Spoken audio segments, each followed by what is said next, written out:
Hello, everybody. Welcome to Lunchtime Detroit Lions Talk, brought to you by the Detroit Lions on the Prowl and on the Belly Up Sports Network. We have a major announcement. I'm going to get to that right now. We do now have memberships available. Join our community at $1.99, $4.99, $9.99. You can read all about that on the Join Now button that is right below this video. So check it out and get your badges and your specially made emojis, and you get a question and answer live with us once a week. There's just a bunch of stuff. So go and check it out. Really appreciate you guys that do that. Today, we're going to get into breaking down the trade even a little bit more. We're going to talk about Stafford and Goff, the cap hit situation, and just a bunch more on that. We got a lot of Lions news and rumors today, so it'll be an awesome show. But first, let me bring in my main man, the man of steel himself, Curt Steele. What up, though? Welcome to the show, people. You know who we are. We are Detroit Lions on the Prowl, your home for Detroit Lions news and rumors. And as always, subscribe to the channel, join the family, join the memberships. Hey, you can do that. You can catch us weekdays right here at 11 a.m. on our channel for the premieres of our show. Now, that's 11 a.m. Eastern Standard Time. Yeah.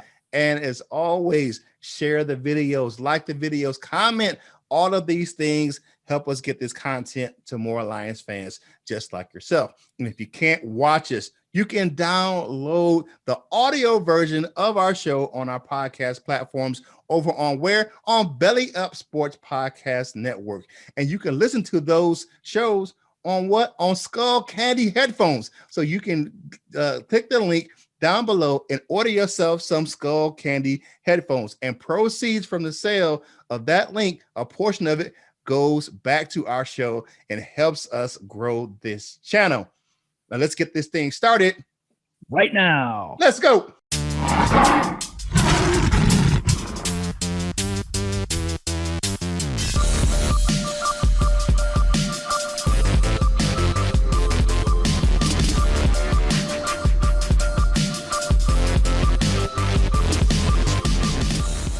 Hey, welcome back to the show, people. Let's get this thing started. We're going to talk about the Matthew Stafford side of the trade. So, Jim, give me your take on Matthew Stafford. Matthew Stafford, I think, is the best quarterback in Lions history, bar none. Did he win anything here? No, that's true. He didn't. But he didn't have anything around him either. So that's kind of my thing. He was the number one pick overall by Detroit Lions in 2009. By far the best quarterback in the draft taken. He was compared to Mark Sanchez, and some people were saying Mark Sanchez was better. Yeah, right. But fumble. That's so funny. I can't even do it, man. That's great. September 6, 2009, Lions head coach Jim Schwartz announced that Stafford would be permanently leading at starting quarterback heading into the 2009 season. He just had no help. I mean, just no help. I mean, you could say, oh, he had Kelvin Johnson, he had all this stuff. Okay, let's go into that just a little bit. His leading rusher in 2009 only had 747 yards. Kevin Smith, I have a Kevin Smith jersey. Yeah. 2010, Javid Best, who was an amazing individual but got injured a lot, only had 555 yards for the season. Javid Best again next year, 390 yards for the season. Mikael LaShore, another guy that we just, he hurt himself, was never the same. 798 yards for the whole season. Reggie Bush got his 1,006 yards. So he just barely beat the 1,000-yard rusher, and that was in 2013, which was the first and only 1,000-yard rusher in his career. Joik Bell got 860 yards in 2014. Amir Fumbleitis Abdullah got 597. Theo Riddick 357. And this is 2015. Riddick was 2016. Trying to go through them quick. Fumbleitis got 552 yards in 2017. That's Amir Abdullah. Carry on my wayward son Johnson, 641 yards in 2018. Carry on Johnson again, 403 yards in 2019. And to be honest, this stat really hurts my soul. Adrian Peterson led in 2020 and 604 yards, because I think DeAndre Swift should have led that, but that just Yeah. Okay. So we're going to go through this. This is important because I want you to see something. Okay. So the Lions the Lions defense overall rank for the years that Stafford was here. In 2009, we were dead last, 32nd in the league. 21st in the league in 2010, 23rd in the league in 2011, 13th, getting better in 2012, down to 16th in 2013, 2014, when we got screwed in Dallas. That was the second overall defense in the league. That was a really good defense. And the number one defense against the run. Yep. Very important really stuff. And guess what? We went to a playoff game. We were up by a lot of points. And you know what? No, he didn't score much in the second half. I get that. But we kind of got totally screwed too. So if you want to count that on him, you might. You know what? I'm not gonna argue with that. 2015, 18th overall. 2016, 18th overall defense, but got to the playoffs, lost to Seattle. 27th overall in 2016. 2018, that wasn't bad under Patricia. It was 10th. The defense was 10th overall, but we had no running game, of course. It's just terrible. I'm sorry. It's just bad. So that was 2018. 2019, we were 31st overall on defense.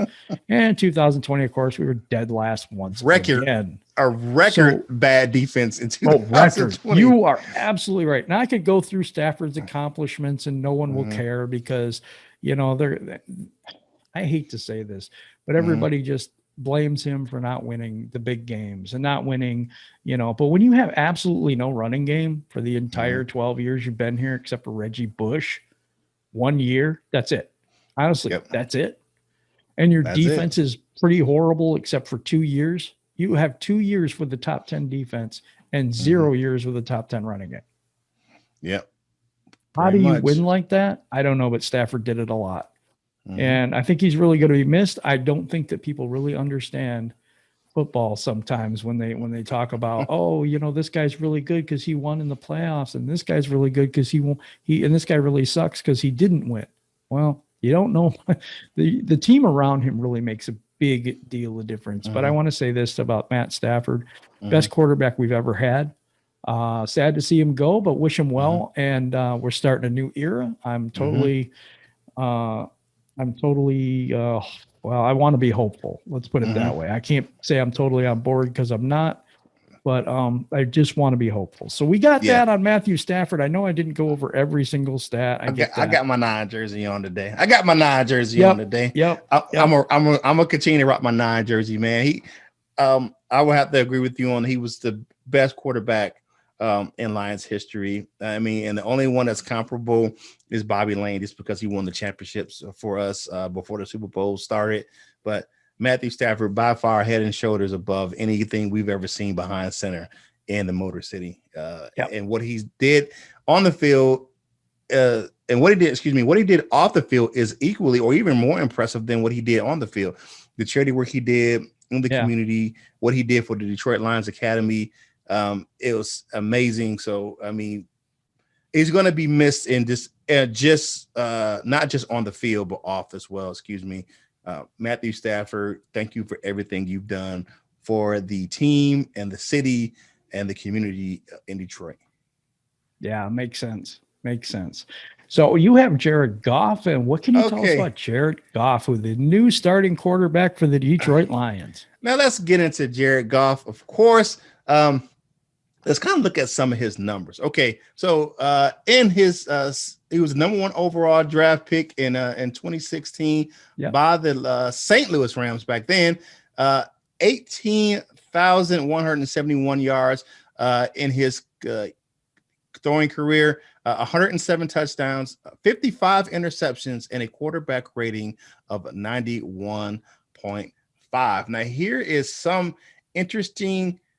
Really, he's 4-2 in the playoffs, 13-3, his best year as a starter. The Rams went to the Super Bowl that year. We're looking at back in 2018. He had a really good year. One of the best, 4,688 yards passing that year, 32 touchdowns and 12 interceptions. He had a 101.1 quarterback rating that season. Terrible as far as the Super Bowl is concerned, it was a very low scoring game, very defensive ridden. So he didn't do well in the Super Bowl, but in his last performance in the playoffs was this year. He had a decent game against the Packers, but he really torched one of the best defenses in the league in Seattle in the wild card round. And one thing that's probably a little bit misconception about Jared Goff is that he's not tough. You know, he's kind of a quiet, reserved type of guy. But think about this. The guy had torn ligaments in his thumb, got surgery on his thumb, missed one game, and came back and played in the playoff game. That's pretty tough to me. People look at some of the things, look at how to Matthew Stafford, with some of the things with the thumb or the ankle or whatever. Jared Goff, got that surgery, came back and really torched with a bum thumb towards the Seattle Seahawks and had a decent game against the Green Bay Packers in the divisional round. They were down. Jalen Ramsey was hurt that game, and we know Aaron Donald was really hurt that game. He really was in limited capacity, and Jared Goff was the best guy really for the Rams on the field besides the young rookie running back that had Akers. So, all right, so let's look at some of the cap info, looking at him at Jared Goff there. Lions will inherit 4 years remaining on the $106 million deal for Jared Goff. The Rams will carry $22 million of the dead cap money in 2021 after trading Goff to the Lions, and the Lions will carry $17 million of that cap hit in 2021. The Rams will inherit 2 years, $43 million remaining on Matthew Stafford's contract. Goff's contract guarantees carries an opt-out after the 2021 season, but the Lions can also move on prior to the 2022 season, but that will be costly. Goff has a $32.95 million cap hit in 2022 with $15 million guaranteed per over the cap. Also per over the cap, the Lions can release Goff prior to the 2023 season and incur just an $8.6 million cap hit while creating a $23.85 million in cap space. So financially, this move doesn't really hurt the Rams as much as first expected. They don't have to restructure Matthew Stafford's contract. He'll be on the books for $20 million in 2021 plus $22.2 million in dead cap money Goff leaves behind. So instead of paying Goff the $34.75 million to be the starter, the Rams allocated $42.2 to the two quarterbacks next season. So that's pretty much a lot of cap space for the Rams. If $7.5 million is the difference between going 10-6 and winning the Super Bowl, the Rams will gladly pay the difference. But if Stafford continues to go winless in the playoff, this deal, according to overthecap.com, will backfire for the Rams themselves. It is definitely has some cap ramifications. So I know you have more on the cap. What do you have on the cap hits for both teams going forward? So, yeah, the Lions are going to be on the hook this year for net $13.825 million because the Lions freed up $14 million in cap space for Stafford's contract, but they assumed the $27.825 million in the cap hit from Goff's contract. So the net result is we are negative $13,825,000 for this coming up off season. And I'm not sure, but I'm pretty sure that puts us in the negative on the cap, as I said yesterday. And I believe that's the case, or it's pretty close. We can get rid of players. We can cut players. We can do all that. But keep in mind, we also have to replace those players with somebody. And we only have six picks in the draft. We'll see how that all works out. This is only a first move. There is a plan and a roadmap, I hope. I am not in favor of this move, and I've been saying that for a while. I just don't like the Jared Goff thing, and I don't like the money. I know we can get out of it after 2 years. I understand we need a bridge quarterback, but we did not need to pay him that much money. And that's what I have the issue, because we're gonna, unless there's some miracle working of the cap going on, we were in pretty good shape before this happened. Now we're not so much. I don't put anything past Mike Disner. I'm hopeful. Yeah. I'm hopeful. So in 2022, we don't have anything left on Stafford's contract. We have a $25.5 million hit if Goff remains on the team. We have to eat $15.5 million if Goff gets cut. The good news is in 2023, when the rebuild starts, we'll have $25 million cap hit if he remains on the team, but zero cap hit if they cut him, because those bonuses are we only owe for 2 years. So it is a deal where we can get out from under it. It is a try him out and see if he can be something in Detroit, although he has nothing around him. So, you know, and a little bit about that, I do want to go back a little bit because of the differences. So I want to make sure that people understand that Jared Goff went, what was it, 13-3? What year was that? 2018. Okay. So in 2018, the LA Rams were the third best run team in the league. Lions were not our 28th. There's a big difference between the comfort of a quarterback with a running game than one that doesn't have one.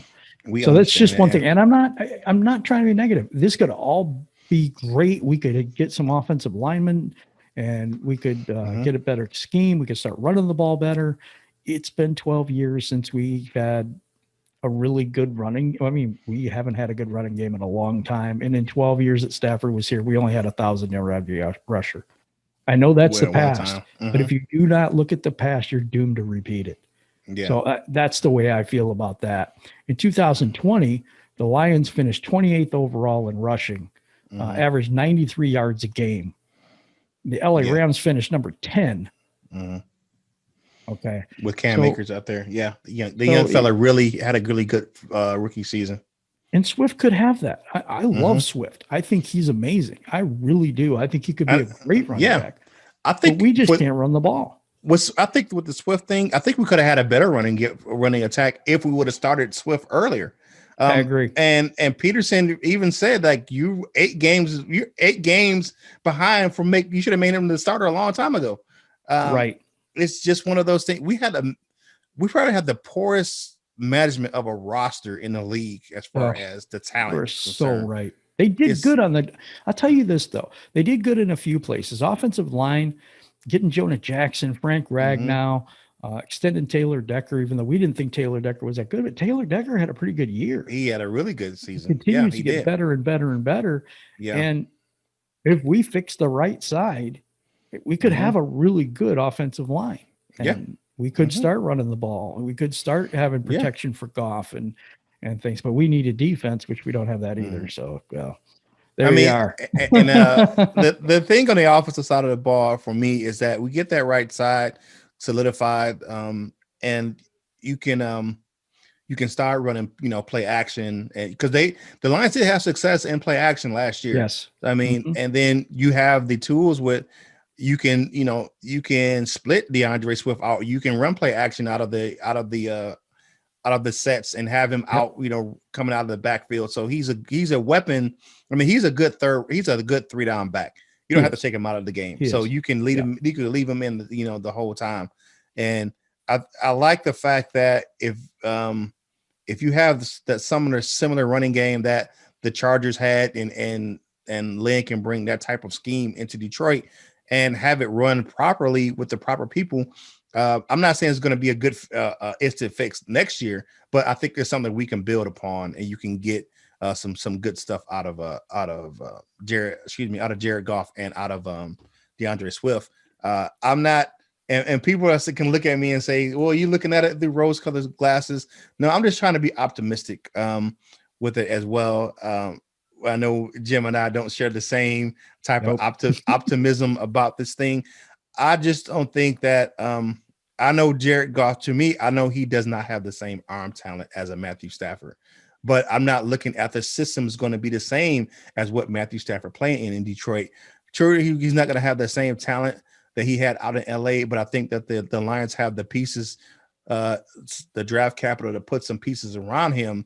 And, maybe it's a 1 or 2 year thing and we move on from him. We already know that the 2021 season, Jim and I have said it, and that does not make us bad Lions fans. We know 2021 is going to be a down year. I already expect that. I expect that it's going to be a year where it's not going to be great in Detroit. I think it's also, and people are going to hate me for this, and I don't care. I think it's possible we go 0-17 next year. Yeah, I don't think we're going to go on. We might have no defense. We have no offense. We have. You have to look at whatever's. I'm looking at it like this. Everything that we have right now is, maybe things are going to change. I would say this: the players, when you put the players that we have on the team in the right situation, they play better.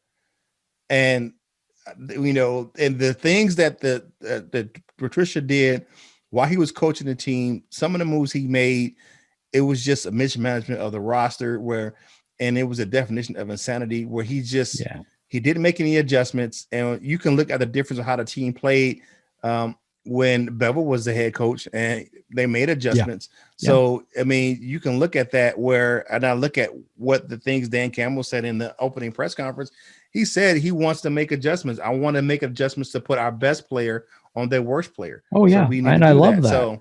So the thing we're having murder. I'm not saying we had a cream puff schedule last year. We have Murderers Row this year. Oh, it's going to be a tough. It is going to be a tough schedule. There's so many factors why I say this is going to be a down year, but that's okay. It doesn't matter. We're going to get through it. We're going to get. We're going to be fine. My thing is the future. I'm taking the long game approach to this. I agree. And I think the Lions are too. I think they're playing the long game where, not 2021, but 2022, even if we cut Goff after 2020, 2022, you can start putting some pieces around in there, get someone in the behind center and people will say, well, there's not good quarterbacks coming out of college next year. There's always some quarterbacks coming out of college every year. Every year there's quarterbacks coming out of college, and every year there's busts. Yep. Every year is there's big names that come out in the draft, and you're like, we spent money on this guy. Know what I'm saying? So it just is what it is. Yeah, it is what it is. This is the first move of this organization. I don't love it. I've been out every time saying I don't love it. Yeah, but you have. it is a thing where wait and see. It's only one move. It's not like it's going to be terrible, but it's going to be really hard to replace what we need to replace in one season. That's not going to happen. But give it. I never thought it was. I never thought it was going to happen in the first year. So that's okay though. Yeah, it is. I think that we're going to have some capital. And think about this. I said this yesterday. Even if we don't use them all on draft picks, we can, you can use them as trade bait. You have 5. That's never happened in Detroit. You have 5 first-round draft picks in 3 years. That's never happened in the city of Detroit. That's true. But my thing is, like I said, history. You got to look at the history. You have to. And I think in that 12 years with what I think is going to be either one of the best he is the best quarterback in Lions history. We could never build the defense and the running game in the same year. In 12 years, what makes us think we're going to be able to do it now with a lesser quarterback? And for me, I think the thing is that, and I understand where you're coming from, but I'm looking at it like this is not the same personnel in the front office that built those other teams. Oh, we know that. We have someone. You think about this. I think about John Dorsey and Brad Holmes and Ray Agnew. These guys built championship level teams out of some teams that were considerably have been bad teams over an extended period, and they came in and helped rebuild those organizations into winners. Look at Kansas City. Look at Cleveland, made the playoffs this year.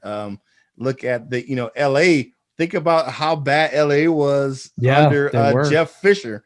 They were just as bad as us in the running game at that point. Yes, they were horrible. Even with a running back like Steven Jackson, they had a top running back, and it was a bad. They didn't have a really great running game out there, and it was just some bad teams out there in St. Louis. Look at that. Look at how they had to come out of that Sam Bradford deal. And the guys that we have on the Lions were. With Brad Holmes and Ray Agnew, they were part of that rebuild.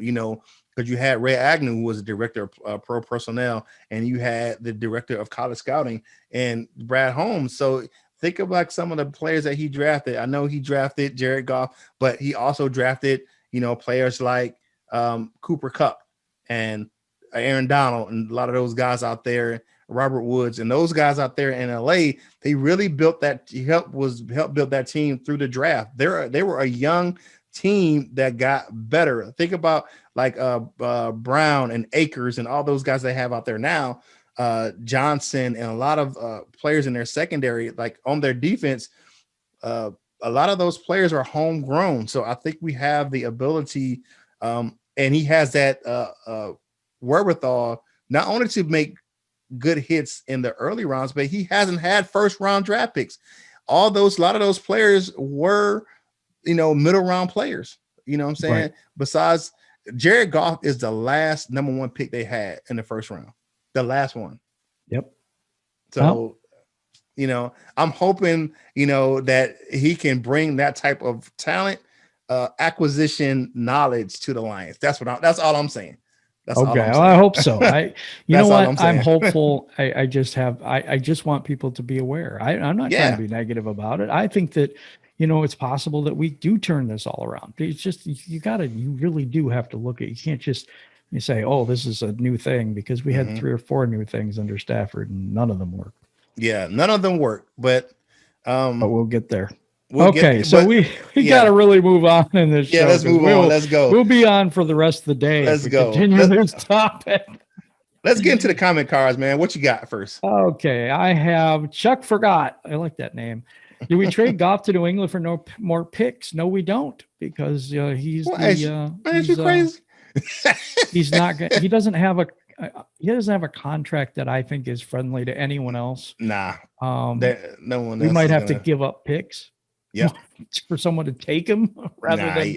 Nope. We're going to be stuck with him at least for 1 year. And we're stuck with him for 2. You say 2. I say we maybe get rid of him in 1 year. Right.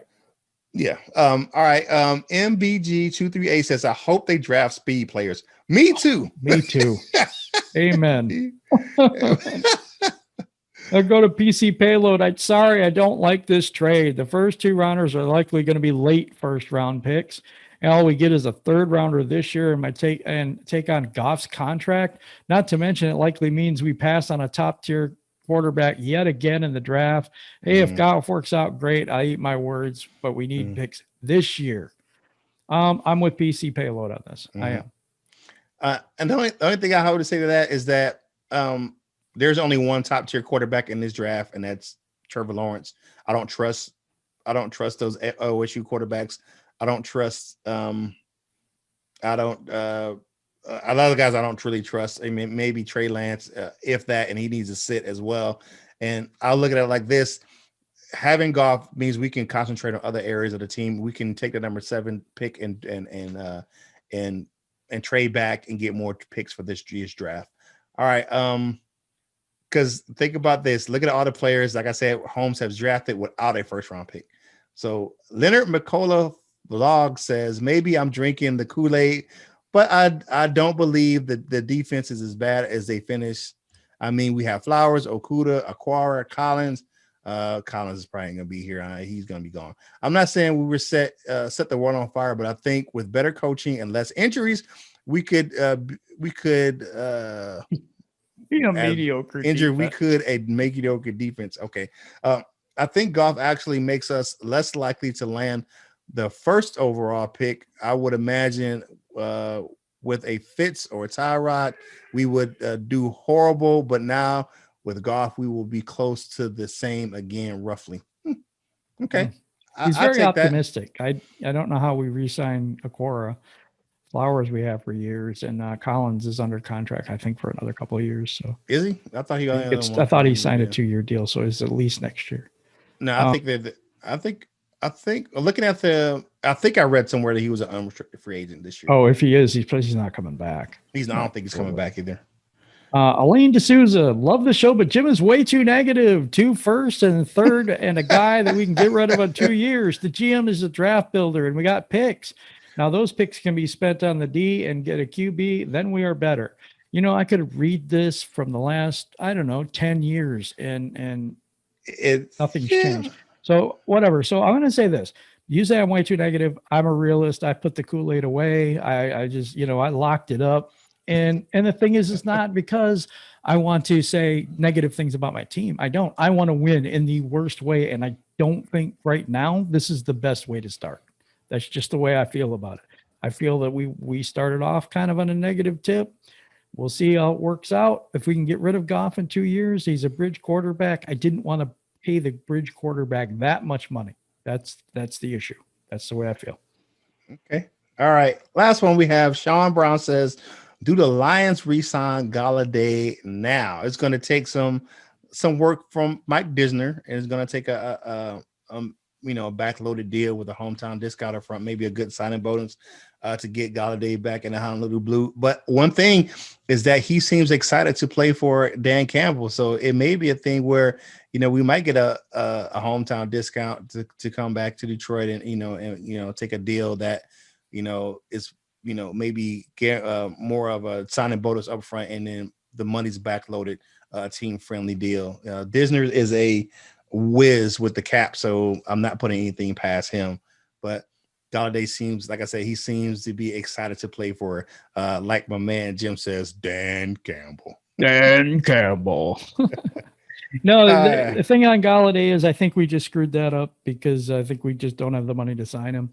We'll see how it works out. We could cut some players and and that stuff and whatever to fit him in, but I don't know. I don't know why if you're going to do that, you're going to have to sign him to quite a few years. I don't franchise him. I don't think there's any way we can do that anymore. No. So it has to be a multi-year deal. It has to be cap friendly in the first few years. It could be backloaded. That's all possible. It is. It's all possible, but we're restricted in the cap when it comes to the defense and the offensive line and things that we really need to build in this city if we do. So I don't know. I love Kenny Galladay. I don't think we should do it. I just don't. I mean, yeah. All right, it's time for the news and rumors. Jim, what you got first?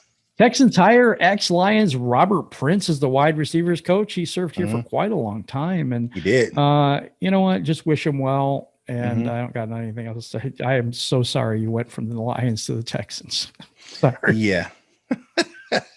Yeah, that organization isn't run very well out there in Houston as well. A lot of people are jumping ship from Houston as well. All right, Matthew Stafford nixed any trades to New England. Okay, here's a report. This is coming from Eric Slid over there at LionsWire.com. Stafford wanted no part of the Patriot way. Why would he? After spending 3 years under those guys, after playing last 3 seasons under former Patriots Quinn and Trisha. The Quinn Trisha guys. So now who is now back in New England? Patricia is. This is per Tom Curran of LionsWire.com. Okay. I get it. I wouldn't have if I was Matthew Stafford, I wouldn't want no part of that either. No, me neither. Tom Brady didn't want to go back to it. So why would Matthew Stafford want to go? No, it's like, why do you want to go to someplace colder or just as cold with just like snow? I think they wanted to go to LA. I think they wanted. They got the house out. They got the house out there as well. They got the house in LA. Yeah. So Lions hire Kelvin Sheppard as a defensive to the defensive coaching staff. He's going to be on the He's going to be a linebackers coach. I'm not sure what linebackers coach yet. I don't think he's going to be outside linebackers coach. Yeah. Okay. Yeah. And he joins Mark DeLeon, who was hired on Friday. And he's going to be the new inside linebackers coach. De Leon is so. And Kelvin Sheppard used to play for the team, actually. I remember that guy. Yep. And the move's not official yet, but it probably will be in a few days, or it might be official today. What you got, Curt? All right, last one. We have former Detroit Lions defensive coordinator Cory Undlin is headed to the 49ers as their defensive back coach.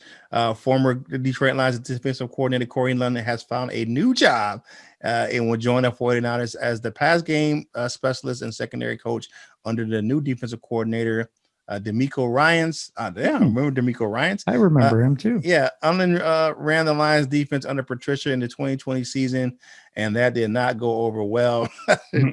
Last in the league, we gave up the record amount of points for a season.